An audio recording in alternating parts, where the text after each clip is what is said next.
Hey, friends. Welcome to the Self Love Strong podcast. I'm your host, Sam Jones. I'm super excited to welcome here.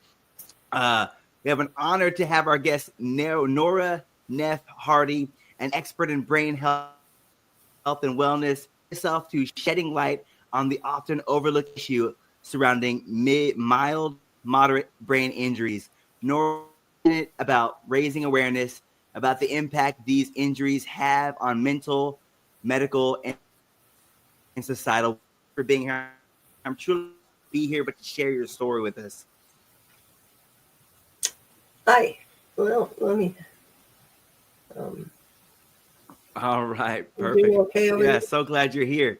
So, Nort, yeah, Okay. I hear you. Okay. Perfect. So, We're here. all Explain why mild and moderate injuries are so often overlooked or never even diagnosed. they're invisible, and there might be some little things here and there that show up, but most people shake it off, or their life hasn't changed that much. It's not a drastic change, but there are some smaller changes that happen. I mentioned earlier that I used to play cribbage, and then all of a sudden I can't play cribbage anymore. It was a sign to me that something wasn't working. And another sign for me personally was that my temper changed. I got irritable or weepy way faster than I normally would. And I found my son, being a teenager, was too difficult, and I ended up growling at him like a dog. And it was hard to say, what's going on? So I started to do some research, and all of this for me was back in 1997. So it took about 4 or 5 years for me to kind of get back into more self control. Did I ever go back to the way I was? No, no. But I have more self control because I'm aware of the fact that I have a brain injury. Most people are not aware of the fact that they have a brain injury. I just lucked out and found out reasonably early. Um, but, I was in ER, and they gave me a soft collar because I had a whiplash. I never hit my head. And they gave me a soft collar, and they said, oh, see your doctor or whatever. And they didn't even check me for anything other than a broken bone. And and they should now, and I do believe that now, this is 25 plus years later, they are looking at concussive um, symptoms when a person comes in from an accident or maybe football or soccer or something. And they will pull people out of the game now, but I still think they put most people back in too soon. So, um, yeah, there's little subtle things. Wow. Yeah, you just want me to go into the statistics now? I Oh no, will. yeah, I would love to hear anything because I mean, I love how you kind of said that.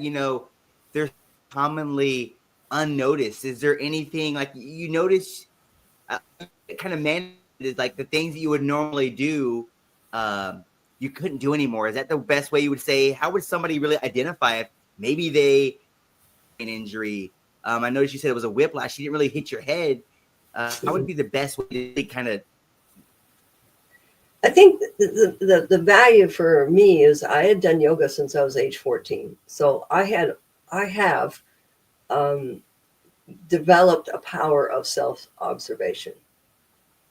And Mm, you need to take the feedback from your self observation and from the crazy looks that your family give you to say, what the hell's going on with you? You know, and, um, you know, uh, there are looks that people will give you that you need to pick up on um, because it's not normal for you. It's like out of the blue stuff.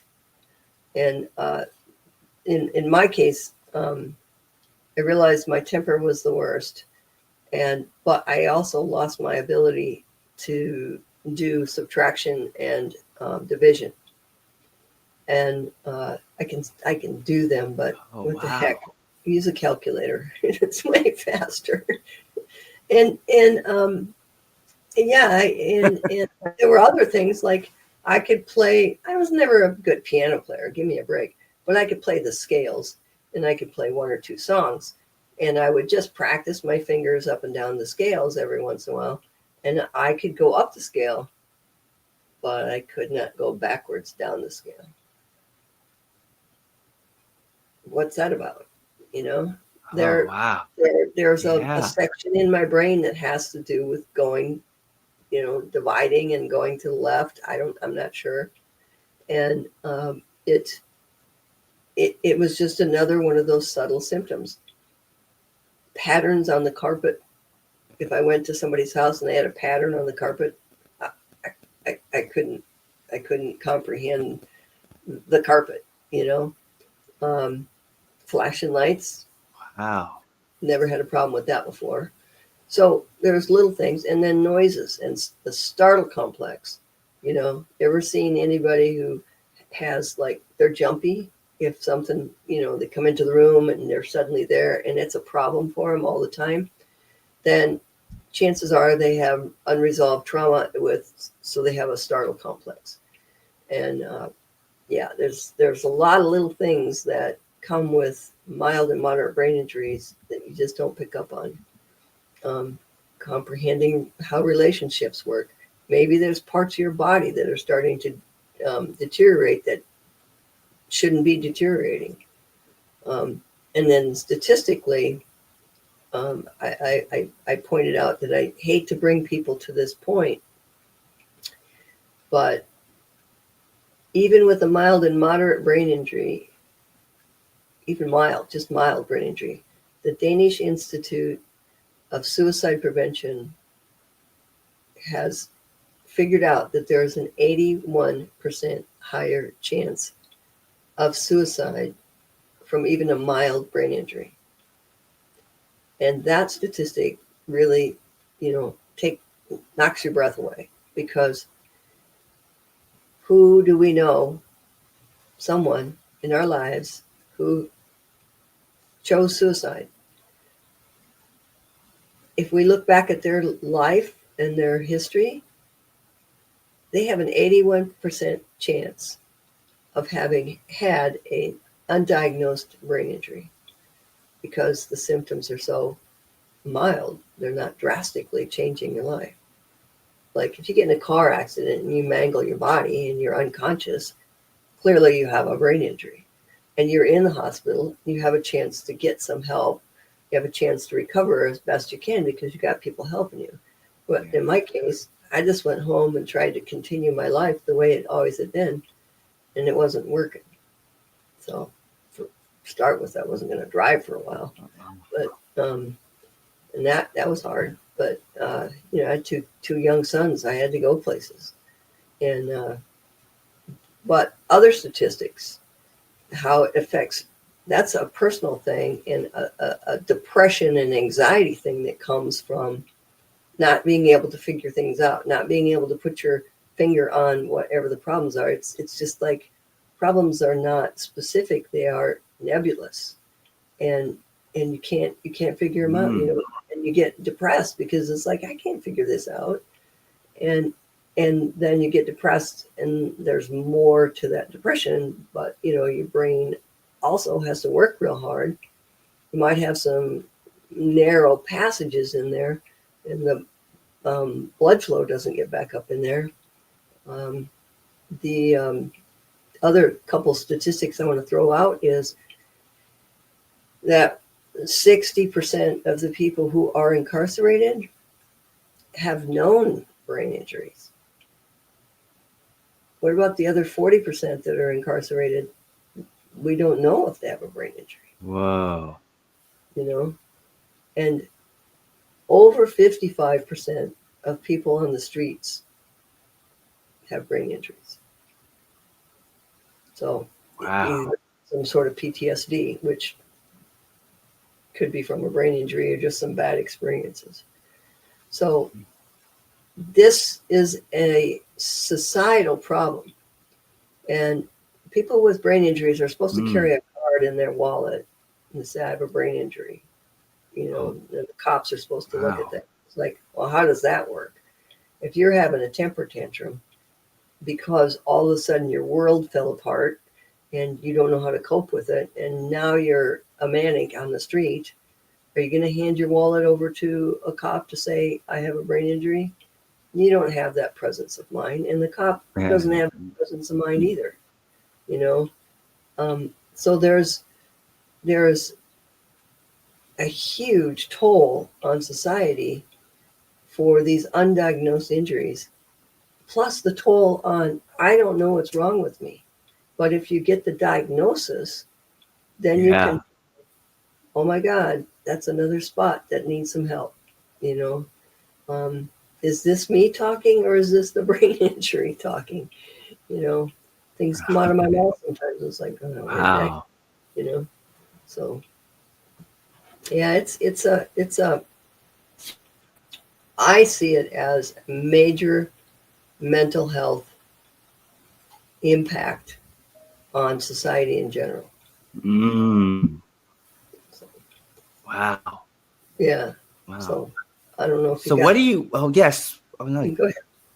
Oh yeah. So I would like to say, what do you think it needs to change when it comes to just the medical community or society to not only better diagnose, so just if someone has gone through a traumatic brain injury or is in the process of discovering?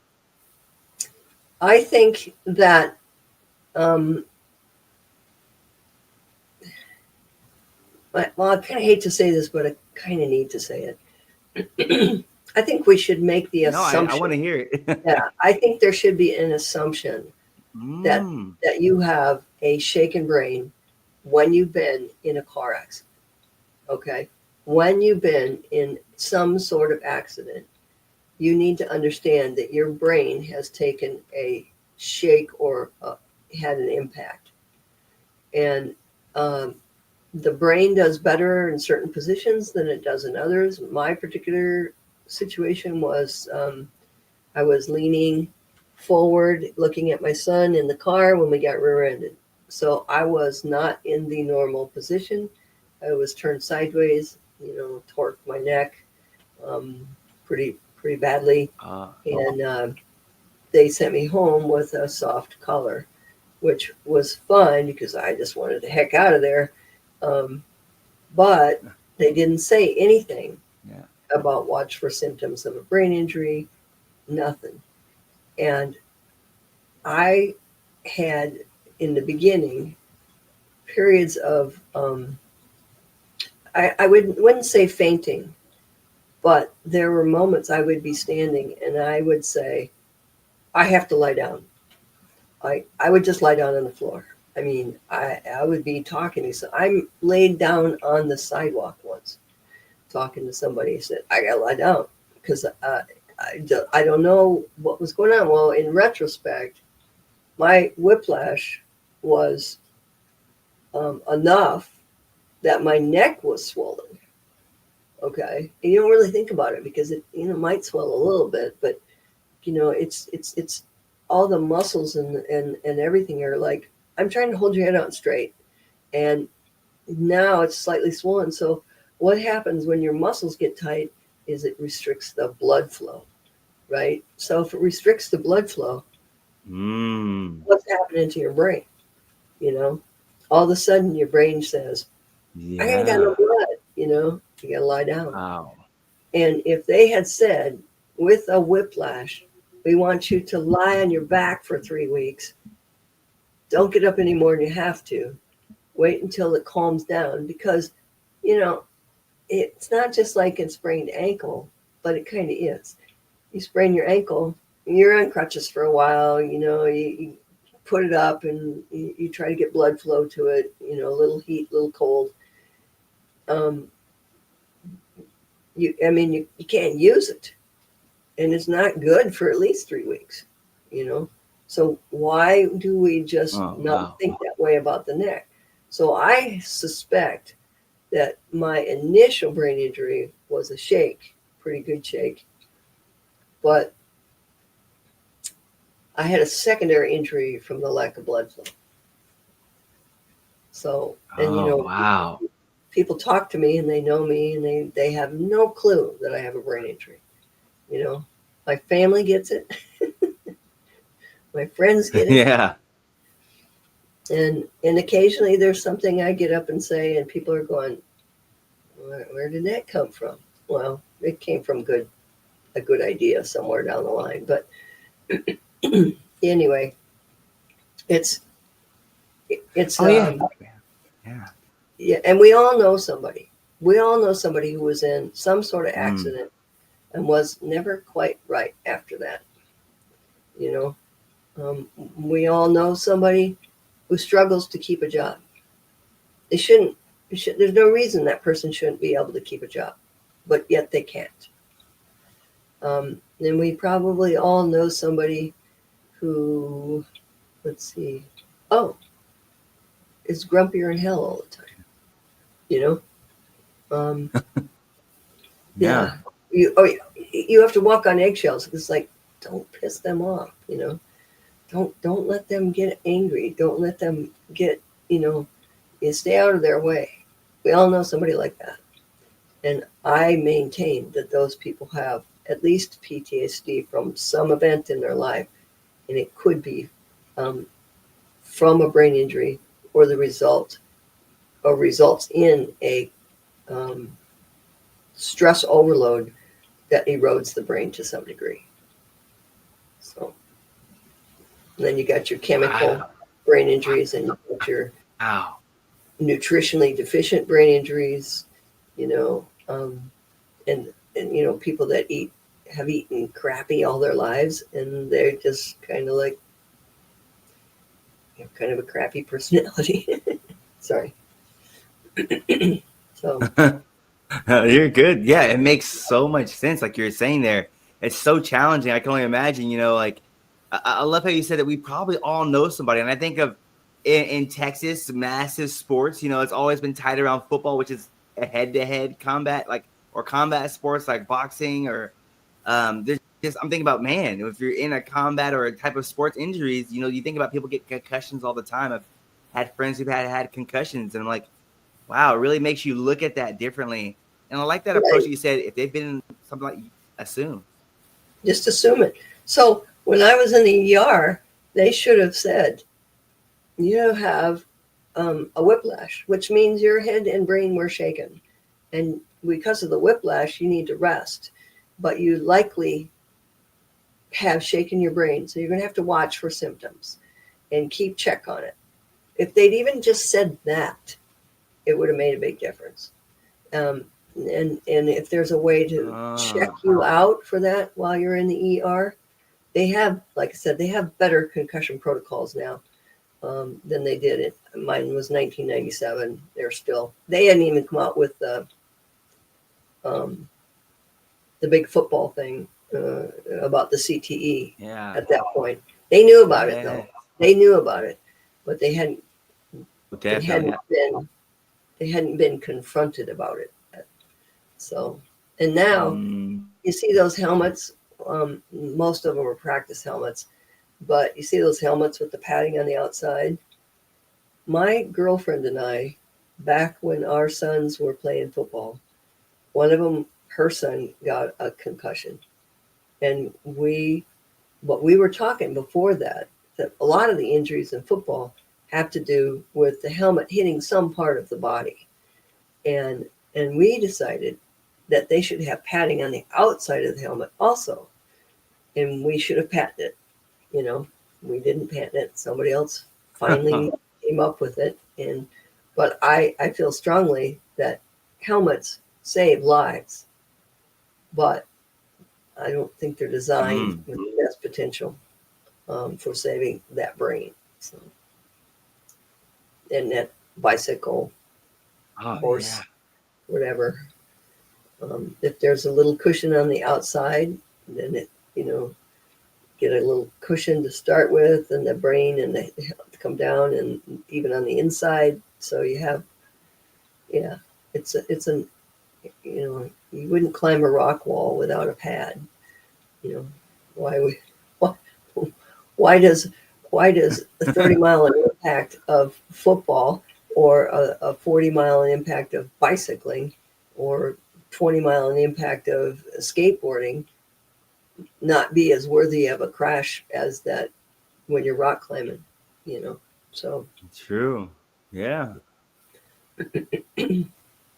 So so you mentioned that managing these challenges often requires help and support. Can you share this kind of support? How could we support somebody in an effective way when they're dealing with these type of injuries? What's the best way you can support somebody? be gentle. Don't be reactive. um, I don't know that my son, when I growled at him, comprehended that I was struggling with a brain injury. I don't. I know he probably in his mind might have known that, but he was 13 or 14. You know, what kind of? I mean, you don't think about other people; you just think about you. And but he was good in that he received my correctional growl by simply saying, "I'm out of here." Just stepped back and left the room. He's like, I'm okay. Yeah, it's not working. Mom's not comprehending anything. Just leave her alone until she relaxes, and that was smart on his part, And my family all does that pretty well. My kids are exceptionally smart. Not that they're kids anymore, but they are exceptionally smart, and they talk really fast, especially to each other, because they can relate to each other on that level.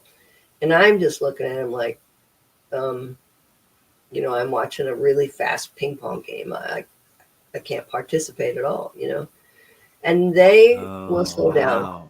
If I want to participate, or I say, hey, wait, slow down. Well, what about this statement that I caught?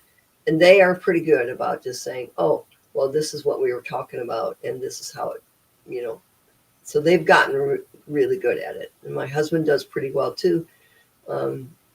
Although he just kind of lets me do my thing and gives me the space to do it. And make sure I have food because I might forget to eat. So, and yeah, that's an issue. Cooking is an issue. But, yeah, she doesn't leave the kitchen if she's boiling eggs. Yeah, I'll burn it. So, yeah. So there's some of those little survival things that that it's easier if you have someone who kind of checks after you on some of that stuff. So I'm pretty bad about being on time for places. So it isn't that I'm bad about being on time. I'm bad. I struggle. I don't want to say I'm bad.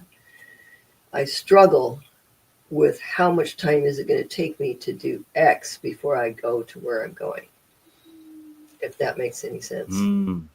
So yeah, it makes a lot of sense. It's like I couldn't do anything for the half hour, 45 minutes before I got on this podcast because I knew that I would get confused and busy and it's like, oh, I'm late, So, I just do little things and listen to music before I got on here. So, but I've learned that stuff about myself. Do I still have problems? Yeah, I still have problems. And I want to try everything. My attention deficit is like out of the park. So I got to try. Oh, that's cool. Oh, that's cool. Oh, that sounds fun. And you know what? It just overwhelms you. So you got to learn to say no. So, yeah. Oh, okay. I really love how you were talking about. Yeah. I really love how you were talking about some of those unexpected challenges that you run into. Like you were talking about cooking has become a challenge, keep in with man, it's just I'm thinking about this a normal day challenge that you've had to overcome. But I really love something you said there. You're like, hey, I gave myself some grace. And I believe as you gave yourself grace, like, hey, I realize things are going to be different. It allowed the people around you to give you some grace. And I love that you communicated like, hey, guys, I can't understand this. And I think that was so awesome. I think that's a powerful thing because many people may find themselves, realizing maybe they are noticing some of the symptoms that you mentioned today. And like, how could I explain that Yeah. to others? But I realized it really starts with explaining that to yourself and really needs. Because I feel like when you said like, "Hey, I understood things are going to be different," and then when I explained that to them, they could react. And that's awesome. Right. Yeah. And um, being in a room with lots of people, um, my hearing is different, and it's more about Oh. there's a higher sensitivity, especially in the right ear, but there's also a comprehension problem, and it's like if I'm talking with you and I have my back to the crowd, then I can focus on you.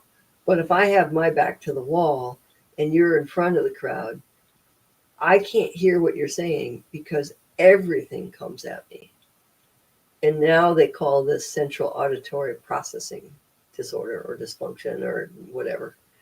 And but it took some real observation for me to see that about myself, and being in a normal crowd for me was I had to find anchors in that crowd, walk around the peripheral, not be in the middle, um, focus on one or two people at the time, not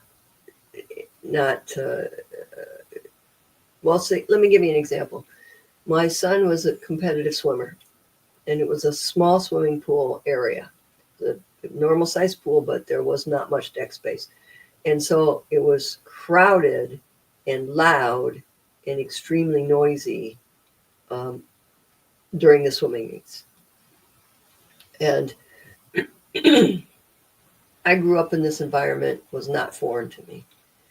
I go to that first swimming meet after my brain injury. I cannot be in that room. I have to step outside in the hallway and watch from a distance. Oh. It was too much noise, too much activity, too much happening. And it's not that I didn't know what was going on. It's just that I couldn't process it. It was just too much, and the noise was outrageous. So the next few times I went to the swimming meet, I was out in the hallway. Eventually, I put in earplugs so that I didn't hear everything loud and echoey. And that made a difference so that I could be in the room. I still couldn't sit in the crowd. I had to be back in the corner. But it, what is the problem for me? It's the noise processing. Okay, reduce the noise. You're able to process things better. So these are things that I still have fairly keen observational skills, self-awareness.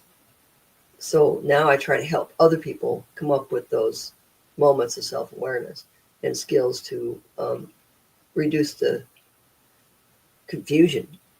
And I would say that's the main Yeah. problem is the confusion that happens. That is, And, I'm here in my little office and there's not a whole lot of confusion. Well, there is actually, there's papers everywhere, but there's nobody else in here but you and me. And so now I can focus on awesome. this situation. So I don't know if I stay focused, but I can focus on this situation. Oh, yeah. No, but I really love that, how you talked about really setting up your environment that's going to be best for you. I imagine that's probably something that's really hard to navigate in discovering works best for you. Because like you said, you're like, I've been going to swim meets forever. And then suddenly I go there and I realize, wow, this is not even though I've been there hundreds of times, this time it's just different. So Yeah. Yeah. that's a good thing to know is it's like cues, like things that you do are different. But I really And love to there is, see it. I remember you emphasized talking about how you, oh yeah. go ahead. Finish your Oh, question. you're going to say, I'm sorry? I forgot something, so it's okay. Go Oh, no, ahead. yeah, you're good. Oh, no, you're good. So I wanted to emphasize, I remember you talked about, fitness and yoga, nutrition, and the behavior. How have those helped in that, like that healing journey? Well, um, I couldn't have survived it without yoga. I will tell you that. This happened when I was 40 something, and shortly after my 40th birthday. And I've been doing yoga already since I was 14. So I already knew my body well. I already, knew basically my personality, and how I react to things. So this self-observation was pivotal for being able to see what was different. And um, continuing a yoga practice, particularly getting quiet and centered, um, is essential. It's been essential for me. I would assume that it would be essential for everyone. It probably should be essential for everyone all over, not just people with brain injuries. But Yeah. intentionally getting yourself calm, in particular before you go do an event that might require um, outside your comfort zone, and that comfort zone gets a little smaller. Yeah. So that's that yoga, and um, my neck, for heaven's sakes, it's just a mess. But I do my yoga, and I can keep it moving. You know, um, I have a little bit of where the brain was shaken was back on the right side and on the front of the left temporal. So there was this diagonal thing. So I noticed fairly early on that when I was trying to concentrate on something, I had my hand on my left temple. I was making a connection, trying to get Oh. my brain to say, what's going on? And then back here, that's why the hearing and the vision and the lights was because this is the auditory and vision center. And understanding those spots have helped me say, okay, this is a vision problem. I'm going to close my eyes and I'm going to relax, and then I'm going to, be able to focus. Um, yeah, and I've never been a great reader, and I'm an even worse reader than I was. So I do a lot of audio listening, and yeah, so there's that. But right after the brain injury, for a while, I stuttered, which was completely new, Mm. and my left foot would drop, and I would trip over things. So this Wow. is like quite a challenge. But because of yoga, I would concentrate on working that left leg and working that left foot. And all day long, I'm pulling my foot up and working it and working that ankle so that it stays at least tuned up and not get sloppy. Do I ever? Yeah, when I'm Yeah. really tired, that foot will drop, but it generally doesn't. The challenge with the hearing is the comprehension, and again, this is really sensitive to loud, sharp noises in particular. So, like somebody whistling, it actually hurts. You know, so Oh, wow. not like whistling a tune, that athletic whistle that they go up to. Might as well just blow in a whistle in my ear. So it's definitely. So I have to Man, that concentrate on, just sounds. Yeah. yeah. So anyway, so Oh, yeah. Sorry. Yeah, it just sounds so hard. Yeah, I'm just feeling like, man, I feel like I it's would never knew so much. Yeah. it's stuff you have to monitor, and it takes energy to monitor that. And you don't think about it when you're just tooling Mm. along, and you don't worry about your hearing, you don't worry about your foot dropping, you don't worry about um, the lights flashing. And now all of a sudden the lights are flashing and you got to go, oh, the lights are flashing. I'm going to look over this way for a little while, You go to a show and they got one of those mirror balls, and you're just going, okay, let me know when it's over.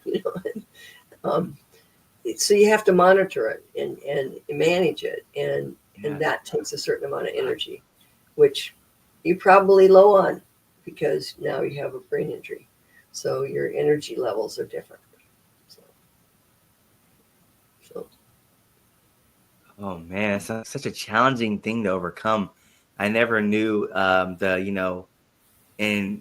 not to say like, when I'm thinking of brain injury, I think it has to be like, motorcycle or like, head on collision, but I just see that neck injury and that shaking of the brain. And that's what it takes. I mean, when I think of head injury, you think of something like, hitting head bunding, something, but to hear that it was a neck that shook the brain, something I don't really think of. You don't hear about shaking brain. You think of a head injury or concussion, but it's just crazy to realize how that could flip your life upside down, and not only how to navigate that sounds so challenging. It's like you're discovering. I mean, it was fortunate that you had awareness, but I imagine for somebody who doesn't really know, at a young age, or somebody who's in a, and the people,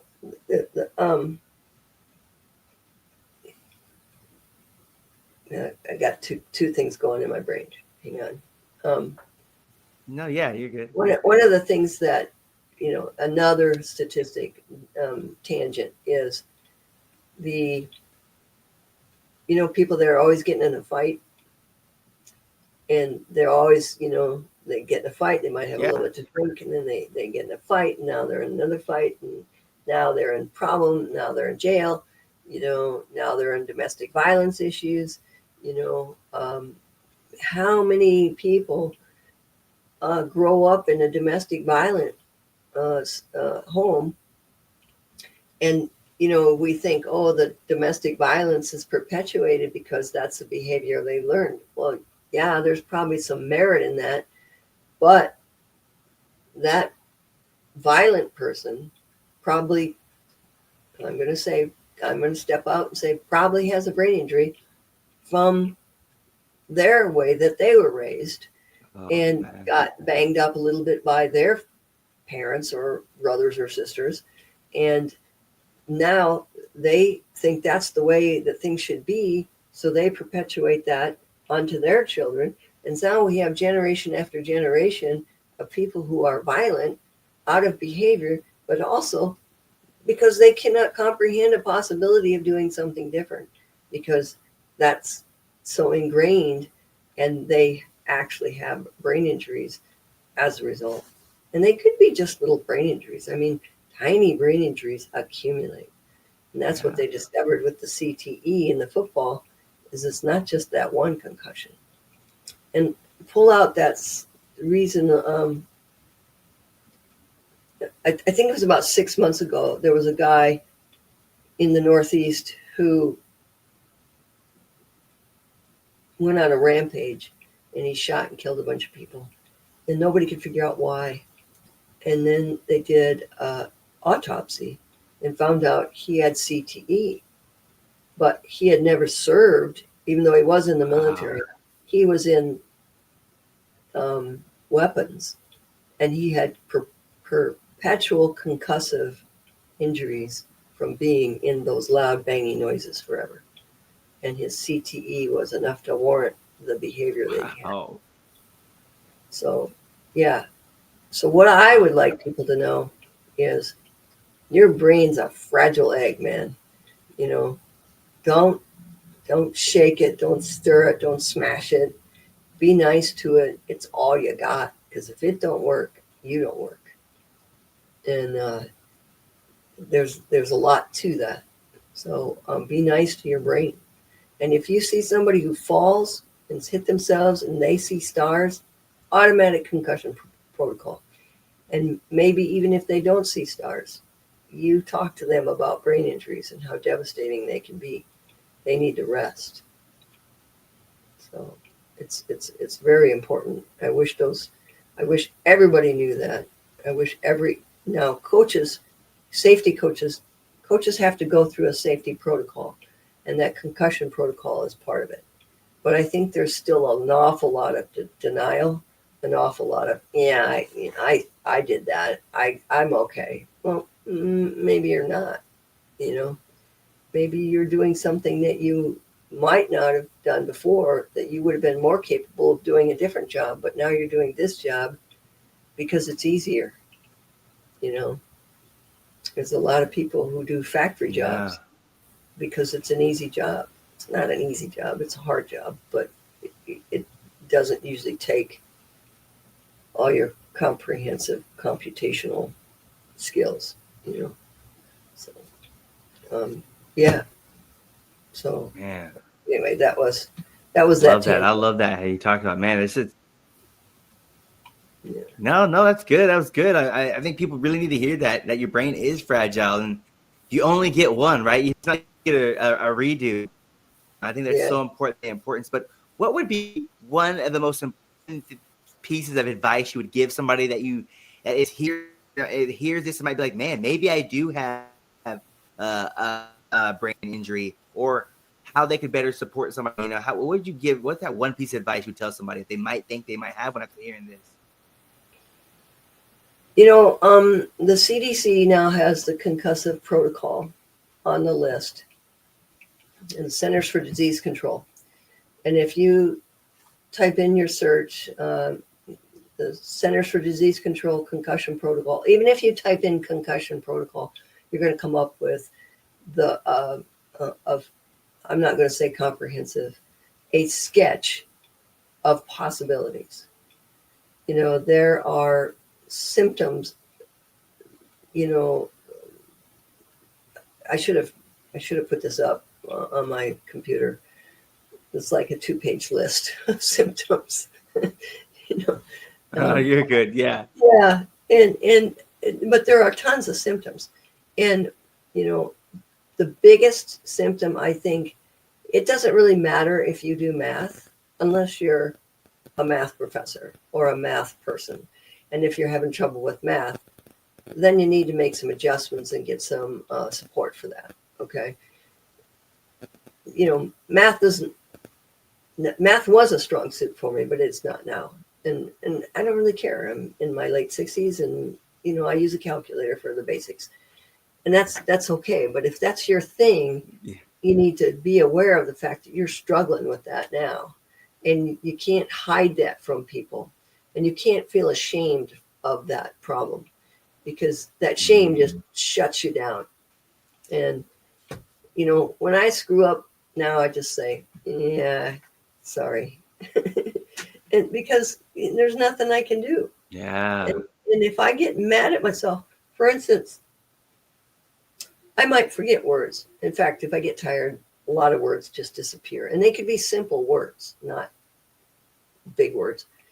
It could be simple words. And my friend taught me the words blah, blah, blah, and you point. That works pretty good. And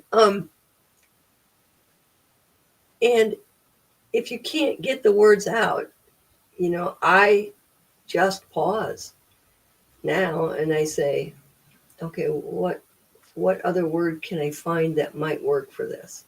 And I take that time. Whereas before, you know, we aren't taught that we need to wait for those words.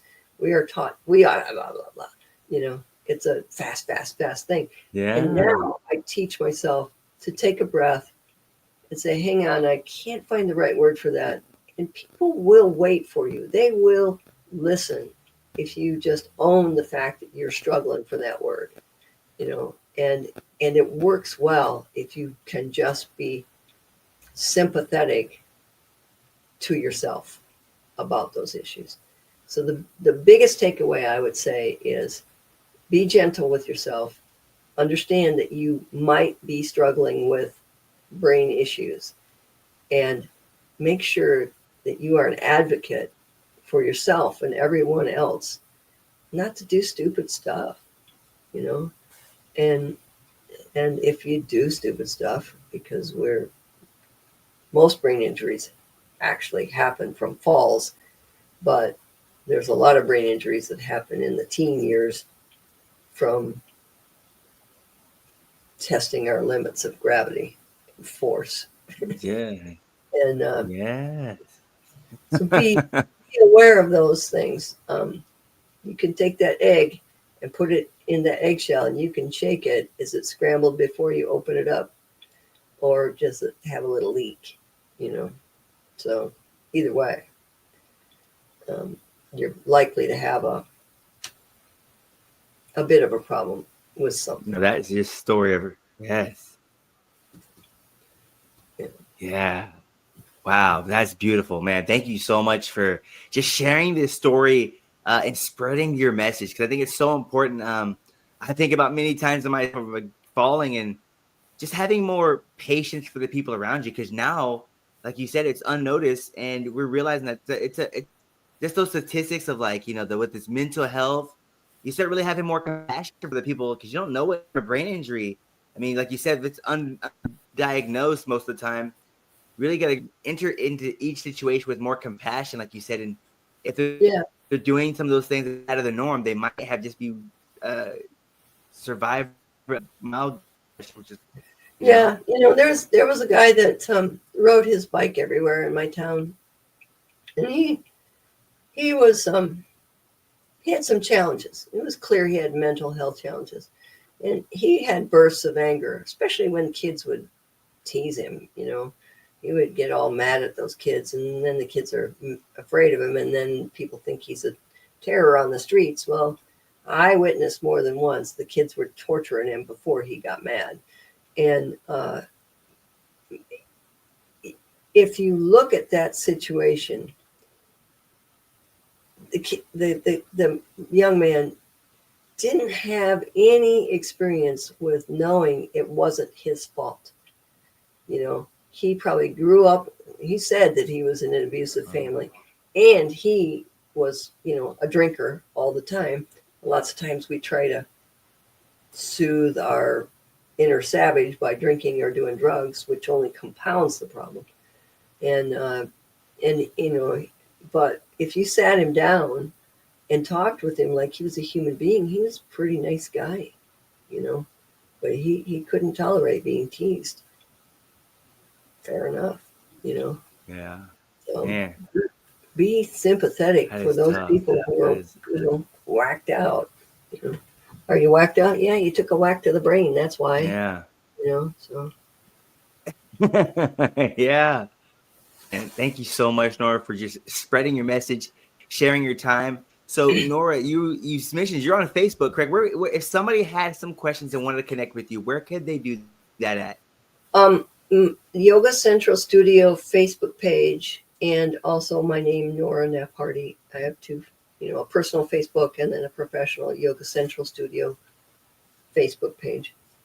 You can leave a message or send me a direct message, or leave a comment in one of my posts, and I should get back to you eventually. I'm not very good about following up on those things, but so be patient with me. So, yes. I'll take a couple days off, and I got Wow. 100 comments, and it's like, oh my God, I got 100 comments. So. Oh man, Nora, man, thank you so much for spreading this message and just sharing your journey with us. I learned a lot of people in here learned a lot, and it's a lot to take away there. But I think main thing is just really having patience for yourself in those situations. Be nice. Yeah, it is a lot. There's a famous meme right now. You don't have any idea what that person's struggling with, so be nice or be kind. You don't know what they're dealing with. You don't know what they're trying to deal with. You don't know, what their inner demons might be. I have a smog, and I have a picture of smog, and I have a picture of a lizard, some sort of lizard, hanging in a little hammock. So there are these two personalities there that it's like, don't mess with smog, or be nice to that little.